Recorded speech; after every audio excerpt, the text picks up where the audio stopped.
최고로 치는 정말 좋은 컨텐츠인데 더 중요한 거는 애들이 다 재밌어해요.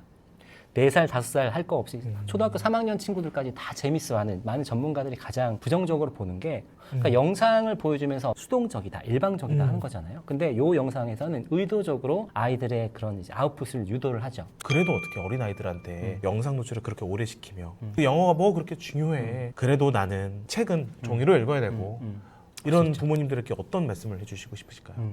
종이책이 전자책보다 더 좋을까요?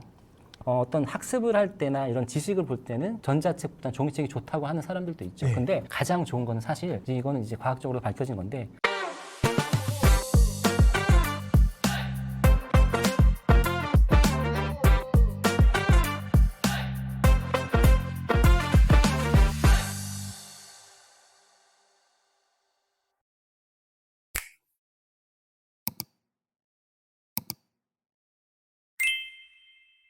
안녕하십니까. 실천할 수 있는 교육 인사이트만 드리는 가든 패밀리 브루스피드입니다. 여러분, 오늘의 가든 게스트는요, 우리 현서 아빠 배성기 작가님을 모셨습니다. 안녕하십니까. 네, 안녕하세요. 반갑습니다. 너무 자주 뵙는 것 같아서 너무 좋습니다. 오늘 제주도에서 발걸음 해주셨는데 귀한 시간 주셔서 감사합니다. 네, 저도 초대해 주셔서 너무 감사합니다. 네. 작가님, 오늘 영상에서는 정말 실질적인 거 여쭙고 싶은데요. 연령별로 딱 이거 틀어주면요 유익하고 유의미한 언어적 자극이 있습니다 측면으로 연령별로 좋은 콘텐츠 그리고 고르는 기준을 좀 말씀 부탁드려도 될까요? 영어 컨텐츠라고 하면 제일 먼저 틀어주시려고 하는 게 아무래도 이제 페파피그라든지 맞아요. 까유라든지 이런 원어민 아이들 대상으로 만든 컨텐츠들이에요. 왜냐면 이게 영어가 구어체로 정확하게 나오고 이런 걸 봤을 때 우리 아이도 영어가 잘 되겠다라고 해서 이런 걸 먼저 틀어주시는데 사실은 이렇게 하시면 안 돼요. 진짜요? 네, 이렇게 하시면 안 됩니다. 전 사실 당연히 페파피그 말씀하실 줄 알았어요. 아니에요. 처음에는 이렇게 하시면 안 돼요. 그러니까 우리가 이제 시작 단계인 친구들과 시작 단계가 아닌 어느 정도 익숙한 친구들 이렇게 두 그룹으로 나눠서 해야 되는데 우선 시작 단계를 보면요. 영어 영상 노출을 했을 때 처음에 집중해야 되는 건 딱 2개예요. 네. 그 2개가 뭐냐면 하나는 영어 소리에 익숙해지는 거고요. 네. 또 하나는 우리 브루스 PD님도 영어를 잘 하시고 외국어에 관심이 많으시니까 외국어를 하려면 제일 먼저 해야 되는 게 뭘까요? 말로 나오길 기대하죠. 말로 나오길 기대하는데 그 말로 나오려면 첫 번째로 해야 되는 게 무조건 기본 어휘예요. 기본 어휘를 먼저 익혀야 되는데 페파피그를 보면서 우리 아이들이 기본 어휘를 익힐 수 있을까요? 그게 안 되는 거예요. 그래서 취학 전 친구들한테는 기본 어휘를 익힐 수 있는 영상들을 먼저 보여줘야지 되는데 그런 것들이 아마 많은 분들이 이미 잘 알고 계시겠지만 코코멜론, 슈퍼심플송, 스티브 앤 매기 이런 것들은 외국인 아이들을 대상으로 만든 영어 교육이 목적인 컨텐츠다 보니까 어떻게 만드냐면요. 여기에 쓰이는 기본 어휘들이 제한이 있습니다. 아이들이 가장 많이 들어야 되는 표현들, 가장 많이 하는 표현들, 그리고 그런 단어들로 구성이 돼 있고 이거를 익숙하게 하기 위해서 계속 반복 노출을 시키는데 중독성 강한 노래로 돼 있죠. 더 중요한 거는 이 단어들을 익혀야 되는데 인지 수준이 있는 어른들은 단어를 모국어를 거쳐서 그 뜻을 아는데 네. 이런 영상들에서는 그 단어 뜻을 어떻게 알려줄까요? 소리 이퀄 의미? 의미인데 그거를 그림으로. 그러니까 예를 들면 레드 애플이라고 하면 실제로 그림에 레드 애플이 나오는 거고요. ant run이라고 나오면 이렇게 뛰어가는 이런 장면이 나오는 거죠. 그러니까 애들이 그 소리를 듣고 그 의미가 뭔지를 정확하게 알 수 있는 거예요. 우리가 아이들한테 모국어 그림책을 읽어줄 때도 똑같은 효과가 나오는 거거든요. 애들이 몰라요. 무슨 의미인지. 엄마가 읽어주는 소리를 듣고 그 그림을 보면서 이 소리가 이런 의미겠구나 하는 거죠. 그래서 취학 전 아이들한테는 이런 영어 교육을 목표로 만든 노래로 된 영상들을 보여주면서 기본 단어를 익히면서 영어 소리 자체에 익숙해지게 만들어주는 게 첫 번째 목표다라고 하는 거죠. 그래서 수많은 아이들을 봐왔고요. 1년, 2년 이미 보여준 친구들이 있어요. 영상을 보여준 친구들이 있는데 그냥 마구잡이로 이것저것 보여준 친구들하고 제가 가이드 해준 대로 1년, 2년 보여준 친구들하고 어휘 측정을 해보면 상당히 차이가 납니다.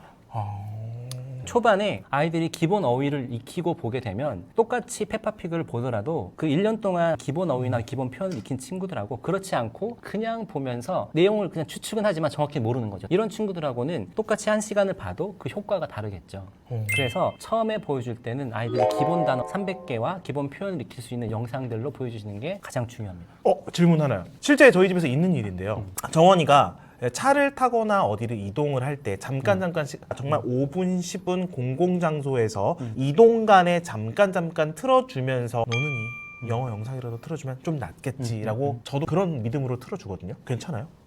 저는 괜찮다고 생각합니다. 네. 이때 보여주는 영상들이 집에서 집중해서 보는 것들을 이제 복습 개념으로 보여주는 거라고 하면 저는 의미 있다고 생각하죠. 예, 말씀 감사합니다. 여러분 좀 풀리셨나요? 네. 그래서 조금만 죄책감 더시고. 네, 저는 그건 것 같아요. 진짜 엄마들이 죄책감 느끼신다는 분이 많으세요. 네. 그러니까 영상을 보여준다는 네, 것 맞아요. 자체에 대해서. 근데 그러실 필요가 없다는 것에 대해서 이제 뒷부분에 가서 제가 설명을 또 드리도록 하겠습니다. 오늘 영상 끝까지 보셔야 되는 이유입니다, 여러분.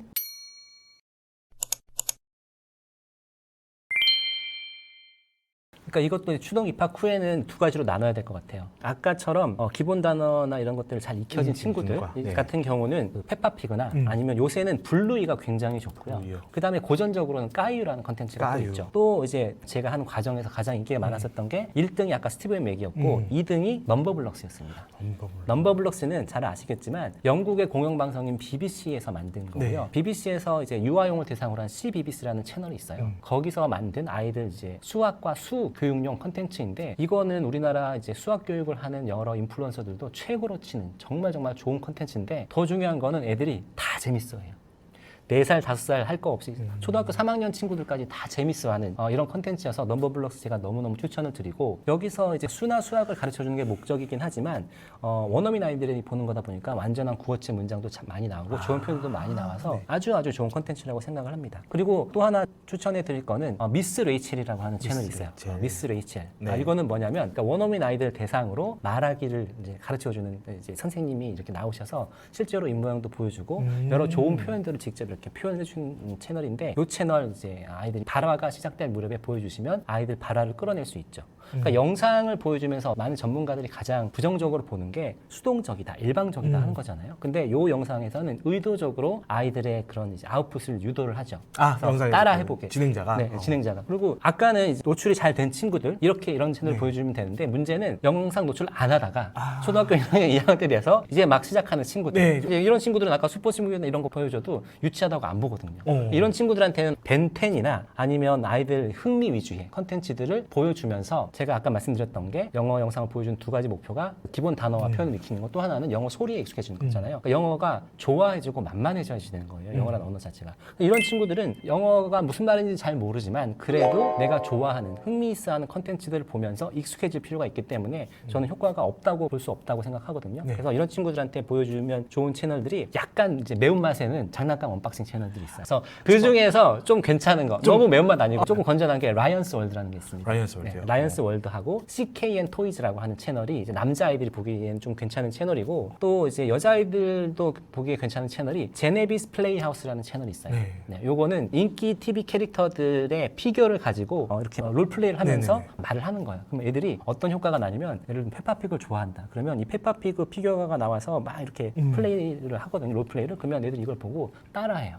그리고 엄마가 만약에 이 왕구를 사주잖아요. 그럼 얘가 또 그걸 막 따라하는 거예요. 애들이. 그래서 이런 채널도 좋고 또 예를 들면 동물 좋아하는 친구들이 있다고 하면은요 브레이브 와일더니스라는 채널이 있습니다. 요거는 좀 굉장히 매운맛이에요. 또 레고나 이런 거 좋아하는 친구들한테는 TD 브릭스라는 채널도 있고요. 네, 요거는 그 레고를 가지고 굉장히 창의적으로 뭐든지 만들어보는. 그리고 또 잭잭 플레이스라고 해서 아이들이 나와서 여러 가지 이제 레고를 만들면서 이제 설명도 하고 이런 채널도 있습니다. 그래서 포인트는요 처음에 시작할 때는 기본 단어를 익히는 게 중요하기 때문에 아까 이제 슈퍼 심플성이나 코코멜론이나 이런 채널들을 보여주면 좋지만 이게 안 되는 늦게 시작한 친구들은 우선은 영어를 만만하게 흥미를 가지게 하기 위해서 아이가 좋아하는 채널들을 가지고 영어 소리에 노출을 시켜주면서 익숙하게 만들고 그 다음에 이런 친구들은 사실은 학원을 가든 집에서 학습을 하긴 할 거거든요. 그러니까 자기가 학습했던 단어들이 그 영상에 나오면 엄마 나 들려 이런 게 아이들한테는 굉장히 좋은 동기부여가 될 수 있기 때문에 이런 친구들한테는 너무 이제 재미없는 채널 이런 거 말고 아이의 흥미 위주, 취향 저격하는 채널들을 틀어주시는 게 저는 좋다고 생각하는 거죠.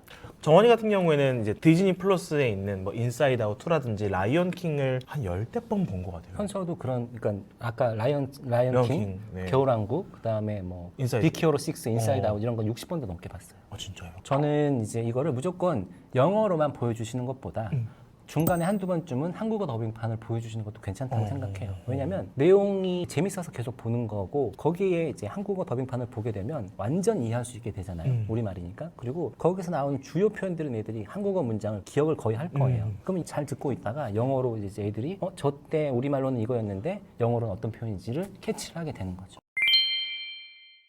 정말 꿀팁 많이 주셨는데요. 솔직히 영상 보시면서 마음속 깊은 곳에 또 교육에 진심이신 분들은 불편하신 분들도 있으실 것 같아요. 그래도 어떻게 어린아이들한테 영상 노출을 그렇게 오래 시키며 그래도 나는 책은 종이로 읽어야 되고 영어가 뭐 그렇게 중요해. 모국어 책, 종이책이 더 중요하다고 생각하시는 분도 있고 이런 부모님들에게 어떤 말씀을 해주시고 싶으실까요? 우리가 문해력이 중요하다고 하는 이유는 인류가 그동안 쌓았던 지식과 정보가 다 어떻게 유통이 되느냐? 문자를 통해서, 책을 통해서 유통이 되는 거죠. 그래서 그 의미에서 보면 문해력이 중요하다고 하는 것은 그동안은 맞는 말이었어요. 근데 우리가 지금 아마 이 채널을 보시는 분들도 영상을 통해서 우리 아이들 교육 정보라든지 많은 것들을 습득을 하고 계실 텐데 무슨 얘기냐면요. 지금 정보통신 기술이 발달하면서 제가 생각하는 가장 큰 변화 두 가지는요. 정보를 유통하는 미디어가 달라진 거예요. 그전에는 수단이, 문자밖에 네. 없었는데 지금은 영상이나 오디오나 굉장히 다양한 수단으로 이제 바뀌었고 그 더 중요한 거는 이게 정보의 양이 많아지고 있다는 겁니다. 많은 부모님들을 제가 상대해보면 불안을 느끼는 가장 큰 이유 중에는요. 내가 알고 있는 게 과연 다인가? 그러다 보니까 이제 사람들이 정보를 소비하는 방식이 달라지고 있는 겁니다. 예전에는요. 우리가 카페에 글도 보거나 아니면 신문을 봐도 다 읽을 수 있었어요. 정보가 많지 않았기 때문에. 근데 지금은 그렇게 할 수가 없는 거예요. 그래서 저는 이런 정보가 많아지는 시대에 사람들이 정보를 소비하는 방식이 달라진 거고 옛날에는 네이버 카페나 블로그에서 글 위주로 됐었지만 이게 페이스북으로 넘어오면서 글이 좀 짧아지고 사진이 있었죠. 맞아요. 그러다가 인스타로 넘어오면서 아예 글은 짧아지고 대부분 사진, 영상으로 갔습니다. 그러면 우리는 이 정보를 다 소비를 해야 되잖아요. 그러다 보니까 제가 지난 영상에서도 말씀드렸던 가장 중요한 게 디지털 리터러시라고 했던 거죠. 디지털 리터러시. 문해력인데 디지털 문해력인 거예요. 그러니까 이 문해력이라고 하는 거는 그동안 인류가 쌓은 정보와 지식들이 소비하고 이거 생산해내는 방식인데 이거를 디지털을 활용하면 훨씬 더 효과적으로 빨리 소비하고 생산할 수 있다는 거죠. 정보의 유통 방식과 양이 완전히 달라졌고 앞으로는 더 많은 정보가 생겨날 거기 때문에 이걸 소비하려면 정보의 소비 방식이 우리가 바뀔 수밖에 없다는 거죠. 근데 아직도 엄마들은 그래도 책을 읽어요. 맞아요. 예를 들면 전자책하고 이제 종이책하고 있을 때 종이책이 전자책보다 더 좋을까요? 어떤 학습을 할 때나 이런 지식을 볼 때는 전자책보다 종이책이 좋다고 하는 사람들도 있죠. 근데 가장 좋은 거는 사실 이거는 이제 과학적으로 밝혀진 건데 둘을 같이 활용하는 겁니다. 그리고 더 중요한 거는 이 안에서 개인화 교육이 가능하다는 거예요. 이런 걸 활용했을 때. 개인화 교육, 커스터마이징. 18세기 산업혁명이 되면서 지금의 공교육은 공장에서 일할 근로자를 만들어내는 교육이었잖아요. 근데 그 전에 이제 중세시대나 이런 데 이제 교육을 보면 다 튜터링이었어요. 지금의 기술의 발전으로 인해서 이런 개인화 교육이 가능하다는 겁니다. 이 개인화 교육을 어떻게 한다고 하는 거냐면 이 학생의 진도에 맞게 이 학생한테 필요한 것들을 이제 교육을 하는 거예요. 이게 이제 공교육에서는 진도가 정해져 있고 이걸 쭉 나가야 되다 보니까 잘하건 못하건 어쩔 수 없이 진도가 쭉 나가지만 개인화 교육에서는 이게 가능한 거예요. 디지털 기술을 활용을 하면은. 예를 들면 똑같이 수학 문제지를 딱 푼다고 했을 때 이미 얘가 잘 이해하고 알고 있는 부분이 있을 텐데 그걸 또 다시 풀 필요는 없잖아요.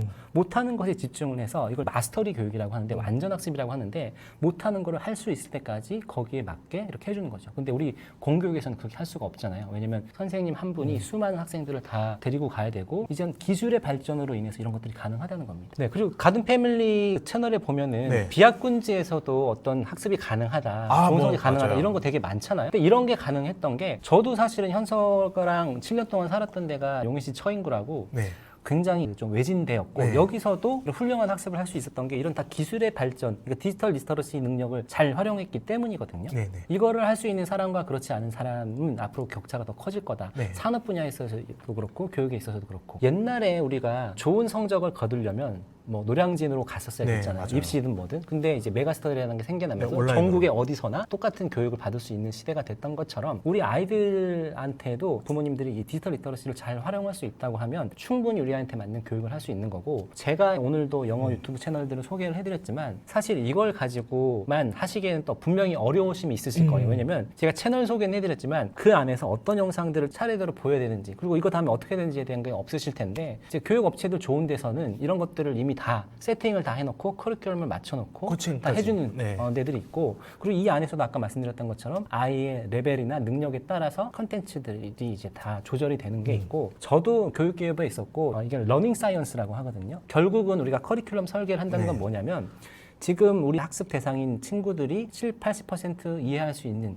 컨텐츠를 만드는 거. 시험으로 치면 전체 평균이 한 7, 80 정도 나오는 시험을 만드는 게 이제 교육 전문가들이 하는 거고 왜냐면 그래야지 너무 지루하지 않고 도전적이어서 흥미롭게 할 수 있을 거기 때문에. 그래서 그거를 어떻게 하느냐. 그동안은 전문가들이 감이나 이런 걸로 했었는데 지금은 아이들이 어떤 디지털 학습이나 이런 걸 하게 되면 그 안에서 데이터 분석이 다 되는 거예요. 이걸 이제 러닝 사이언스라고 하는 거고 이 데이터가 쌓이면 또 어떻게 되느냐. 이 아이와 같은 나이에 같은 문제를 못 풀었던 아이가 어떻게 그 문제가 해결됐는지를 기업에서는 이게 데이터가 쌓이는 거예요. 그럼 이런 걸 활용해서 이 아이가 포기하지 않게 그리고 지루하지 않게 이걸 계속 조절해 나가는 거죠. 이런 것들을 엄마들이 잘 활용하시면 정말 큰 돈 안 들이고 우리 아이 영어는 물론이고 다른 여러 가지 학습들을 잘 할 수 있게 되는 거죠.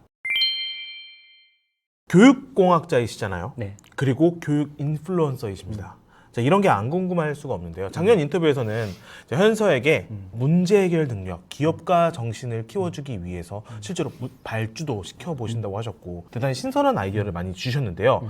자, 올해에는 어떤 역량을 어떻게 키워주고 싶으신가요? 지금 현서가 약간 부족한 게 있더라고요. 네. 그게 뭐냐면 자기주도성이 조금 부족했던 것 같아요. 근데 그 자기주도성을 길러주기 위해서 뭘 해줘야 되느냐는 거를 고민을 해봤을 때 제가 지금 해주고 있는 게 그냥 현서가 덕질을 하도록 두는 거였습니다. 현서의 꿈이 이제 감독이다라는 것도 이제 말씀을 드렸었는데 그러면 감독이 꿈인 아이가 아빠가 생각할 때는 사실 고전 문학도 좀 많이 읽고 책을 많이 읽어서 좋은 스토리텔러가 됐으면 좋겠는데 현서는 그림만 계속 그리는 거였어요. 그냥 뒀죠. 우선 그냥 뒀는데 지금이 2월 초니까 현서가 12월 말에 방학을 하고 2달 동안 현서는 지금 학원도 안 가고 있거든요. 이때 현서가 이제 자기가 하고 싶은 걸 하게 뒀더니 어떤 생각을 했냐면 스토리를 써보겠다고 생각을 한 거예요. 이제 어떻게 달라졌냐면 그 전까지는 현서가 플래너 쓰거나 이런 것들을 잘 못했거든요. 네. 필요성을 못 느꼈던 거예요. 근데 현서가 플래너를 쓰겠다는 거를 사실은 현서가 4학년 때 스몰 빅 클래스에서 그 교육을 받았었는데 이게 잘 안 됐었어요. 근데 지금은 자기가 2달 동안 영화 시나리오를 쓰겠다는 목표가 생겼고 또 이제 감독이 되겠다고 하니까 감독이 되려면 어떻게 해야 되느냐에 대한 질문을 제가 늘 했었고 그거에 대한 생각을 현서한테 말을 하게 했었거든요. 근데 감독이 되려면 결국은 감독은 리더잖아요. 많은 사람들을 통해서 이 많은 사람들이 내가 생각한 대로 일을 하게 만들고 이렇게 해야 되는 건데 그러려면 감독이 사람들이 따를 만한 리더가 돼야 되는 거고 어떤 존경심을 표할 수 있어야 되는 건데 그럼 어떻게 해야 되겠느냐라고 현서한테 했더니 똑똑해야 되겠지? 그러면서 이제 자기는 제일 좋은 대학교에 가겠다. 이런 주도성을 가지게 하려면 결국은 자기가 좋아하는 걸 통해서 덕질을 하면서 끝까지 가보게 만들어야 되겠다. 이런 생각을 좀 하게 됐던 것 같아요. 그래서 지금 진짜 열심히 하고 있고 또 영화를 만들겠다고 하니까 스토리를 생각을 해야 되잖아요. 진짜로 새벽 3시에 일어나서 스마트폰으로 막 했어요. 영감 오는 거예요? 네, 영감 오는 걸 막 줬고. 그동안 아빠가 해줬던 얘기 항상 기억날 때 메모해야 돼. 안 그러면 까먹어. 이런 얘기를 했었는데 그전에는 뭐 듣는 둥 마는 둥 하다가 이제 자기가 그 필요가 생기니까 이런 걸 좀 막 하는 거예요. 그 쌓였던 것들. 그러니까 우리가 아이가 준비 안 된 상태에서 막 푸시하고 뒤에서 밀고 막 해봐야 이렇게 막 멱살 잡고 끌고 가봐야 소용이 없는 것 같고 그냥 엄마가 아빠가 원하는 거 바라는 거는 얘기를 해주되 얘가 준비가 될 때까지는 좀 기다려주는 부모 입장에서는 인내심이 필요한 것 같고 아이한테 그런 주도성이 생기게 하려면 덕질을 하게 해야 되겠다. 근데 이 덕질이 대부분 부모들이 마음에 안 드는 것들이 가능성이 높거든요. 우리가 코로나를 겪으면서 제가 엄마들하고 많이 상담을 하고 이제 영어 영상을 보여주는 거다 보니까 엄마들이 어떤 고민을 이제 꾸준히 많이 말씀하셨냐면 우리 아이가 말이 느리다. 언어 치료를 받는다. 이 얘기를 되게 많이 하셨어요. 근데 엄마들이 상담하는 과정에 나중에 결과까지 저한테 말씀해 주시는 분들이 많은데 어떤 내부 기관에 문제가 있는 게 아니면 말이 늦는 친구들은 보면 공통점이 주 양육자가 말이 많지 않아요. 그러니까 인풋이 많지 않은 거예요. 그리고 코로나 기간이다 보니까 어른들이 다 마스크를 하고 있잖아요. 그러니까 입모양도 볼 수 없고 말을 많이 안 하고 이러다 보니까 늦어진 것도 있고 또 가장 큰 것 중에 하나가 엄마들이 아이가 말을 해야 되는데 말을 하기 전에 다 들어주는 거예요. 예를 들면 엄마 물 주세요 해야 되는데 엄마 이렇게 가르치면 벌써 엄마가 미리 다 해버리는 거예요. 그러니까 이런 거를 이제 하지 않아야지 아이가 그 어떤 욕구가 생기고 말할 필요성을 느끼는데 미리 다 갖다 주는 거죠. 근데 이게 꼭 말하기만 그럴까? 우리가 살다 보면 교육하는 거에 있어서도 아직 아이는 준비 안 됐는데 엄마가 교육서 보고 유튜브 보고 하니까 이걸 해야 된다 그러니까 막 미리 아직 준비 안 되는 막 갖다 주고 이런 경우들이 많은 것 같아서 결핍이 없는 거죠. 결국은 저는 우리 아이들이 자기가 좋아하는 걸 찾고 부모들이 좀 기다려줄 수 있으면 되겠다라는 생각을 많이 하게 됐습니다. 오늘 귀한 말씀 주셔서 감사합니다. 여러분 오늘 영상 어떠셨나요? 오늘 영상이 도움이 되셨다면 구독과 좋아요 부탁드리고요. 네, 오늘 영상에서 인용해드린 캐치 잉글리시가 더 궁금하신 분들은 고정 댓글 참고 부탁드리겠습니다. 네, 이벤트 진행하고 있으니까 많은 참여 부탁드리도록 하겠습니다. 여러분, 시청해주셔서 감사합니다.